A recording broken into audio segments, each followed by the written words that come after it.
Tudo bem, então o vereador fala, depois Vossa Excelência toma e esclarece. Assim, então, pronto. Quem quiser fazer uso da palavra para, conforme o nosso regimento, o momento é esse.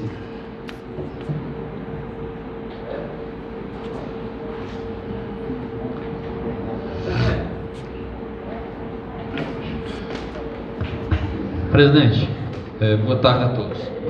Já foi feita essa exposição na sessão passada, pelas redes sociais, com certeza o senhor prefeito acompanhou também, ou alguém repassou, como na Câmara também. Então nós queremos, depois de toda a situação que foi colocada aqui, queremos ver a versão, o que o prefeito tem a dizer para nós. Posteriormente nós vamos fazer algumas indagações também.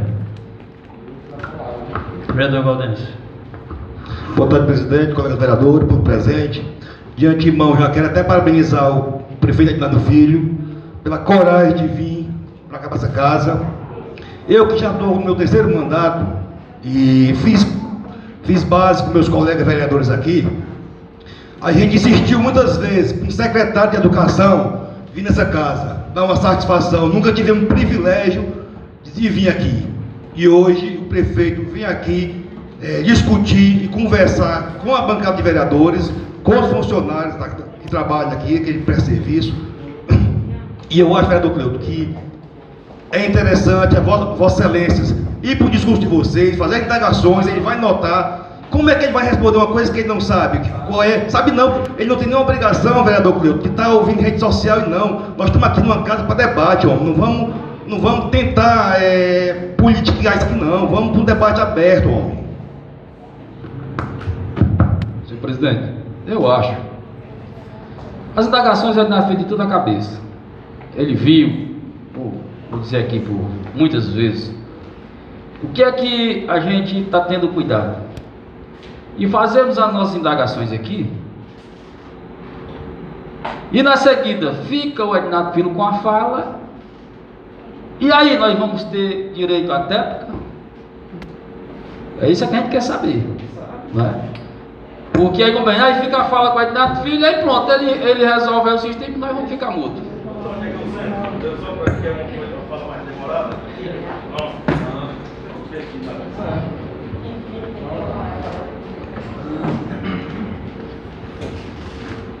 Bom, pessoal, boa tarde a todos.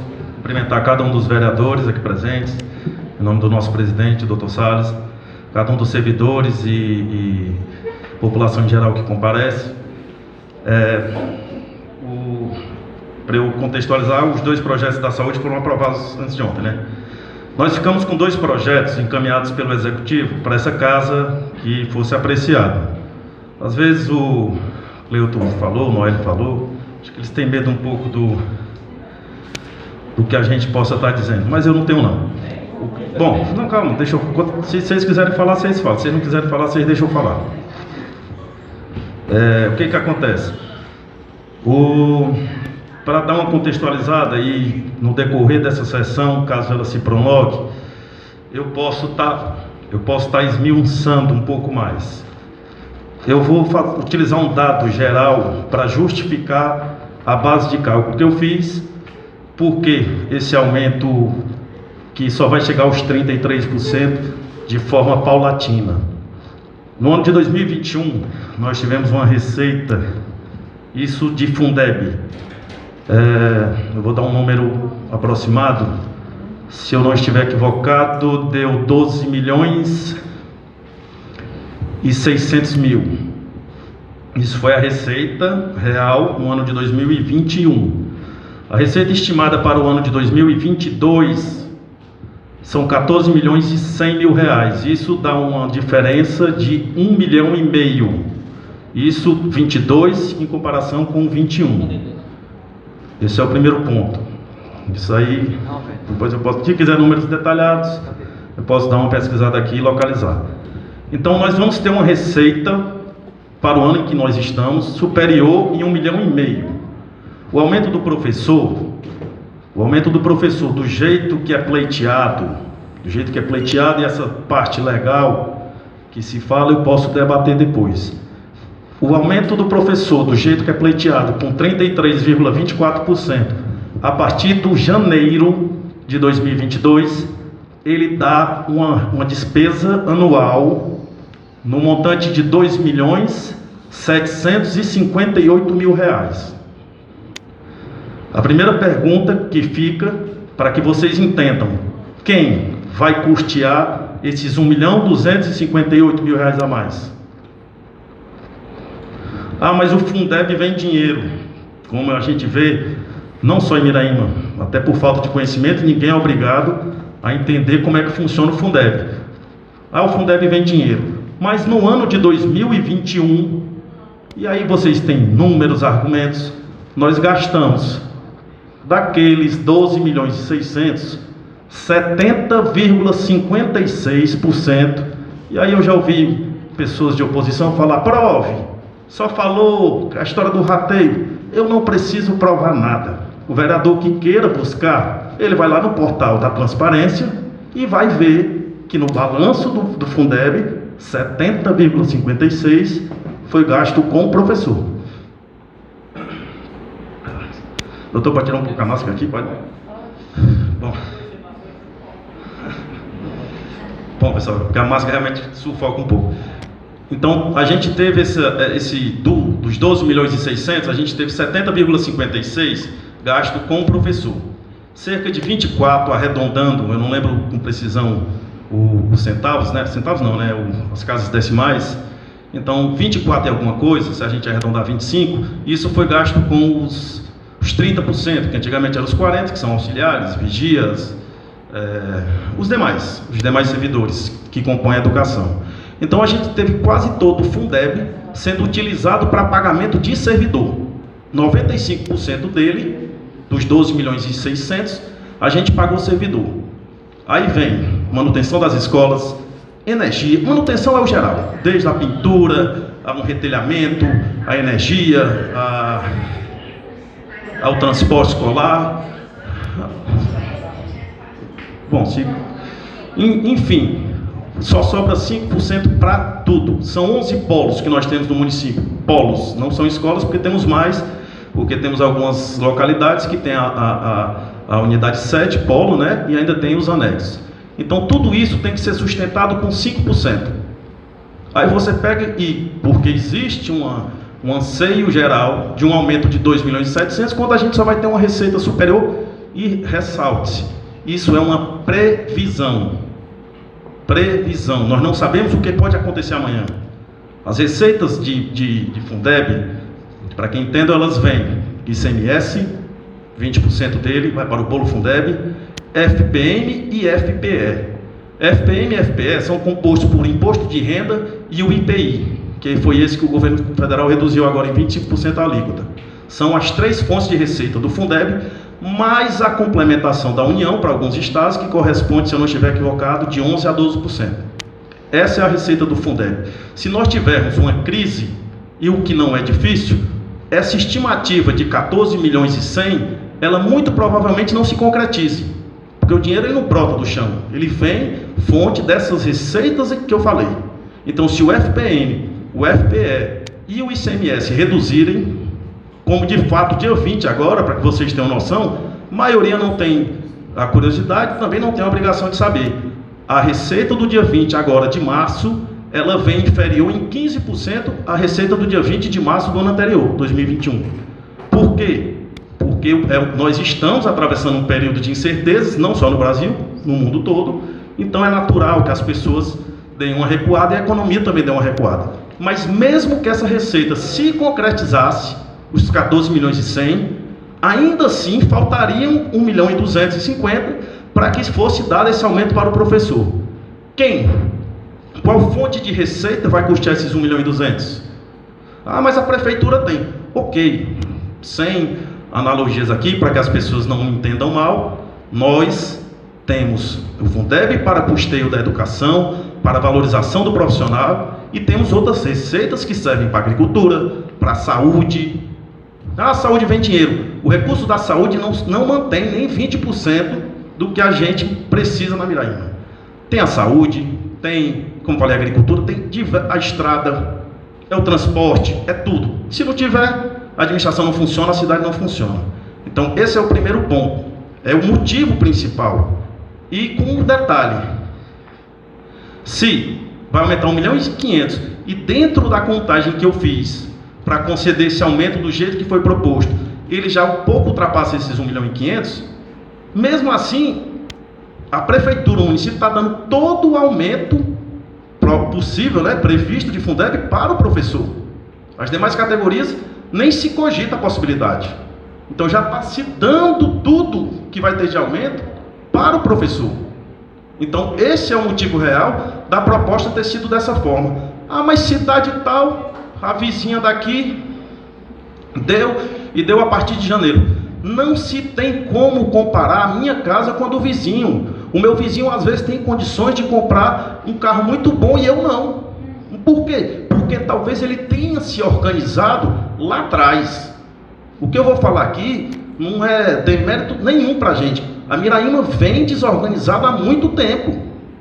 Ela vem desorganizada há muito tempo. Alguém que estiver aqui de Brotas, eu não sei, não, até porque por conta das máscaras, pode testemunhar, até se tiver esse conhecimento que eu vou falar, e eu vou fazer uma comparação de cidades vizinhas. A Escola Moura Negrão tem mais de 40 auxiliares de serviços gerais, mais de 50 professores. Escola grande, tem mais de 500 ou 600 alunos. A escola do Missi, que talvez não tenha a mesma quantidade de alunos, pode ter mudado, mas até um período próximo, tinha 5 auxiliares. 5 auxiliares de serviços gerais para uma escola grande. Isso tudo custa dinheiro, isso tudo está dentro daqueles 24% que eu falei. Isso tudo onera a prefeitura. Ah, quem é o culpado? É o fulano, o ciclano, o beltrano? Não, é uma cidade que vem desequilibrada financeiramente há muito tempo. Ela vem se colocando nos trilhos, aos poucos. Ninguém consegue mudar uma realidade de uma hora para outra.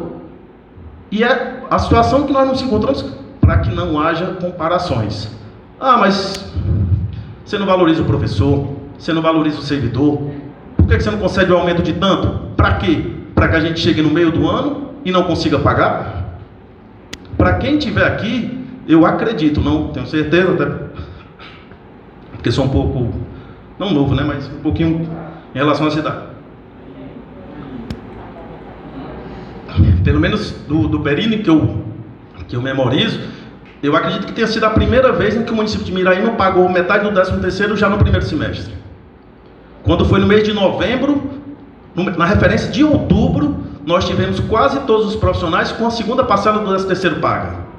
Quando foi na referência de novembro, nós terminamos de pagar a segunda parcela, que foi do pessoal da saúde. Isso é fruto de quê? Milagre? Isso é fruto de um planejamento que foi iniciado lá atrás, para que a gente pudesse chegar nesse momento pagando as contas. Ruim? Talvez. Mas o que poderia ser feito? Tinha como eu chegar aqui e demitir 200, 300 concursados para resolver o problema? Não tinha. Então tive que conviver, eu não, todos nós que fazemos administração, tivemos que conviver com a desorganização existente. Ah, mas fulano de tal não trabalha, fulano de tal vai quando quer, Sim, não sou eu o salvador da pátria. Eu estou tentando traçar um caminho para o município de Miraíma. Daqui menos de 3 anos, não é provavelmente, é certeza, eu não mais serei prefeito, mas eu quero traçar o caminho. É um caminho que tem a ser trilhado. Não é uma coisa aleatória. Ah, vamos comprometer o município, porque eu preciso que a categoria, como o vereador representante fala, a classe trabalhadora, eu não preciso, eu não sou refém de uma falsa aceitação para comprometer outras demais coisas. Hoje eu tenho um pouco de vaidade, se pode ser utilizado esse nome, de poder estar sendo executadas diversas obras dentro desse município com recursos próprios. A gente está disponibilizando através, só para exemplificar, viu, Noel? Através de Secretaria de Agricultura, por exemplo, trator de arado, que eu esqueci até o valor, mas vai passar de 60 mil. Ah, isso não vale nada. Vale, porque nunca se teve. Nunca se teve. As estradas de Miraíma são enormes. Nós temos, dentro da nossa região, o município com a menor densidade demográfica, 700 km² para 14 mil habitantes. Estradas enormes, mas a gente está lá para executar. São inúmeras ações. que a gente tenta fazer. É um hospital que a gente gasta 100 mil reais com um profissional por mês. Isso tudo é dinheiro. E o que está sendo proposto para o Fundeb é exatamente o que vai ser elevado, o que vai ser aumentado. Nem menos, nem mais. É até um pouco mais. A minha conta não está feita assim com precisão, mas eu acho que dá 1.600.000. O aumento do jeito proposto. E, no entanto, só tem uma previsão de 1,5 milhão a mais. Então, é basicamente essas linhas gerais, alguns detalhamentos, questionamentos legais, como eu vi, o Cleuto disse que eu vi, eu realmente vi. Mas não tudo, né? Ele disse que o meu projeto era ilegal, imoral, inconstitucional. Eu não sou advogado, nem ele. Se tiver alguma interrogação para a gente debater, eu posso falar os pontos legais da minha opinião. Minha opinião, eu posso dizer se é legal ou não é, se é ilegal ou não é, se é inconstitucional ou não é. Porque algo para ser inconstitucional, pelo pouco conhecimento que eu tenho, ele tem que ferir a Constituição. Me diga o artigo da Constituição que ele está ferindo. Não tem. Você pode mencionar uma lei de 2008 que foi instituído o piso salarial do professor. Mas nessa mesma lei, lá onde diz que tem que ter o piso salarial do professor, ela fala que deverá ter uma outra lei que diga qual vai ser a base de cálculo, correto? Qual é essa lei? Me diga qual é a lei que determina a base de cálculo. Era uma lei que instituía o Fundeb de 2010. Essa lei não existe mais. Nós agora estamos sobre uma lei nova de 2020, que é o novo Fundeb, que não previu a base de cálculo do aumento do piso do professor.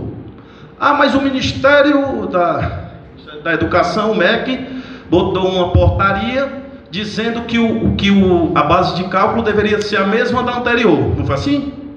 Portaria não é lei. Portaria não é lei. Ali foi um entendimento que ele teve que inclusive divergiu, como diverge de um entendimento anterior que ele tinha tido no final do ano, que não existiria, que estava necessitando de uma lei. Foi onde todo mundo procurou junto ao governo federal que editasse uma medida provisória, porque uma medida provisória tem força de lei até que ela seja apreciada, para que estipulasse o valor, se era 20, 30, 10, 5, 50. Aí, por questões políticas, eleitoreiras, porque estamos no ano de eleição, o MEC vai lá e lança uma portaria de 33,24, de forma irresponsável, dizendo, como eu vi, ninguém me contou, o governo dizendo, nós mandamos o dinheiro para o Fundeb. Mentira! É mentira! O Fundeb é um fundo, e esse fundo ele é composto, eu já falei hoje, 20% de ICMS, 20% de FPM, 20% de FPI. Isso é retirado da Miraíma, como é retirado de todos os municípios, vão para esse bolo de dinheiro que é o Fundeb. Quando chega lá, eles distribuem para os municípios por aluno. Por aluno, é assim que funciona o Fundeb. Então não tem essa história em governo federal, a gente está mandando dinheiro de onde? Você tira 20, distribui de forma correta, que é por aluno, e é você quem está mandando, porque está mandando os 11% de complementação. Então essa historinha de que o governo federal mandou, não existe. Ah, mas tem a portaria não é lei. Mas não é esse o assunto que está sendo discutido. Como muitos municípios, e tem toda essa demanda de categoria, foi-se tentado, da nossa parte do Executivo, fazer o nosso aumento. Então, no meu entender, a sua fala foi inconstitucional, eu estou esperando o artigo da Constituição que ela está ferindo. Ilegal para mim não é. Não é, porque não tem previsão. E moral é uma coisa muito abstrata. Eu poderia dizer diversas coisas de cada um, de imoralidade também, que também não vem ao caso. Então, esse é o primeiro ponto que eu tenho que rebater. Tem muita coisa que tem na minha cabeça. Noélio falou, né, que várias respostas eu tenho, e realmente eu tenho. Eu não estou aqui à toa. Eu não mandei um projeto aleatório, porque eu quero tirar algo de alguém. Eu tive que fazer uma conta. Eu tenho valores aqui. O valor de salário base é um N só. Então eu tenho. Eu não ia fazer uma coisa esdrúxula, sem pé nem cabeça. Esse é mais ou menos o que eu tenho para falar com relação à gratificação, que eu não sei nem se é o caso, talvez a maioria dos presentes nem saibam que foi encaminhado um projeto paralelo, e eu vou complementar porque eu sei que vai ser abordado. O salário, para quem tinha ingressado no serviço público como professor, até, não me pergunte que eu também não sei, um determinado ano eles ingressavam como o antigo terceiro pedagógico, que é o nível médio. Esse salário, realmente o salário base, era o piso anterior. Os professores que tinham ingressado com nível superior, para 4 horas, trabalhar com 4 horas a conta, eu acho que era 1.442 e um quebrado, o piso, e o pessoal que era nível superior, 1.531, se eu não estiver equivocado. Tinha o quê? 42 para 31, uma diferença de R$ 89. Então tinha essa diferença de R$ 89 do nível superior para o nível médio.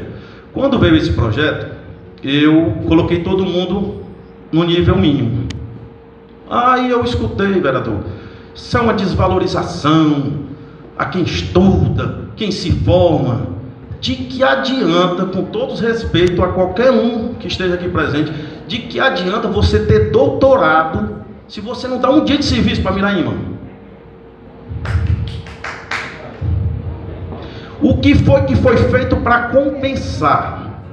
Para compensar, junto com esse projeto, por isso que eles estão andando casados, foi criada uma gratificação de R$100.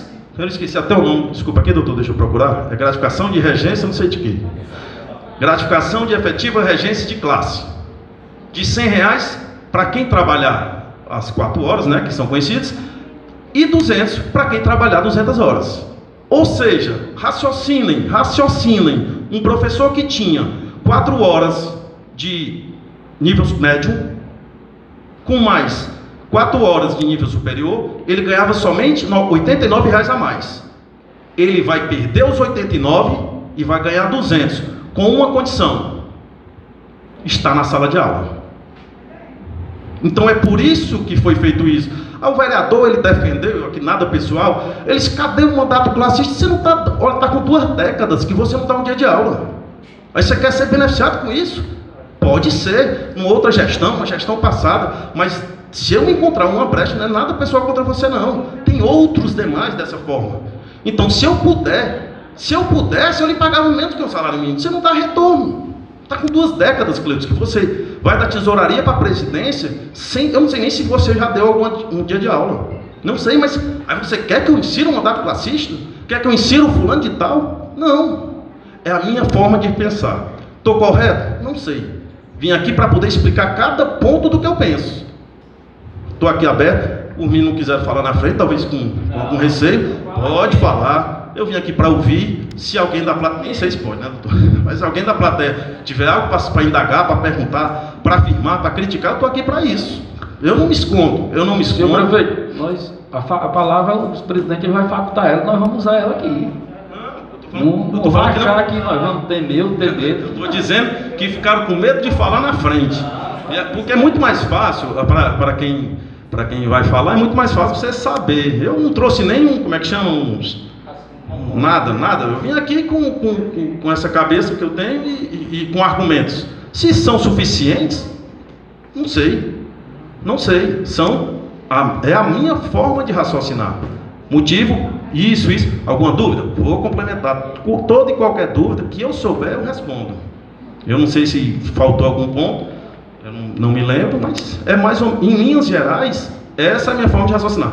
Com o tempo aqui eu posso olhar no celular, porque todas essas contas que eu fiz eu salvo, eu posso detalhar quanto é que custa salário mais anuênio mais INSS do professor, acho que dá 622, isso sem nenhum benefício, para você porque sem nenhum benefício a mais, os professores da rede pública do mês anterior, mês de fevereiro, deram esse valor. Se incidir 33,24%, dá tanto, e aí você multiplica por ano e facilita toda essa conta. Qual é o interesse da oposição? É que a gente chegue em dezembro sem pagar a folha? Se for, eu entendo todo motivo de crítica. Se quiser ver a Miraíma crescer, as coisas têm que ser avançadas devagar. Eu não posso comprar o melhor presente do mundo para o meu filho se eu não tenho condições de pagar. É a minha forma de raciocinar. Porque você... É o meu pensamento. Tudo tem que ser lento, tem que ser progressivo para corrigir o que se veio, o que se foi herdado. Nós temos, só para dar um exemplo aqui, para esclarecer algumas pessoas da plateia, porque eu olho para o Cleiton e eu me lembro de muita coisa. O vereador aqui, pessoal, eu não sei, porque isso que eu vou falar até de forma... muitos profissionais aqui se aposentam pelo INSS e não vão informar para a prefeitura. Orientação do sindicato? Orientação de alguém? Não sei. Mas é ilegal. Isso é ilegal. Isso, Cleuto, é inconstitucional. Desde a PEC de 2019, isso é inconstitucional. Se você utilizar um dia sequer do serviço público para contagem de tempo de serviço, ou qualquer que seja, para uma aposentadoria, você tem que sair do serviço público. Mas na Miraíma não se faz isso. Talvez 20% que se aposenta, porque alguma orientação politiqueira, com o intuito de ludibriar as pessoas, orienta, não vá lá na prefeitura não, porque senão eles vão lhe colocar para fora. Quando chega a informação oficial do INSS, que não é mensal, realmente a gente manda uma cartazinha de exoneração, com base na lei. Aí geralmente, como aconteceu na campanha de 2020, vai lá um candidato a vereador, diz, olha, ele botou porque quis, isso é ruindade, isso é perversidade. Não, é ilegalidade. Mas isso não se fala. Esse assunto não se aborda. Só se aborda o que é erro do prefeito, como se todo mundo fosse santo. Mas enfim, vamos para mais algumas perguntas que talvez eu esteja falando até mais do que deve.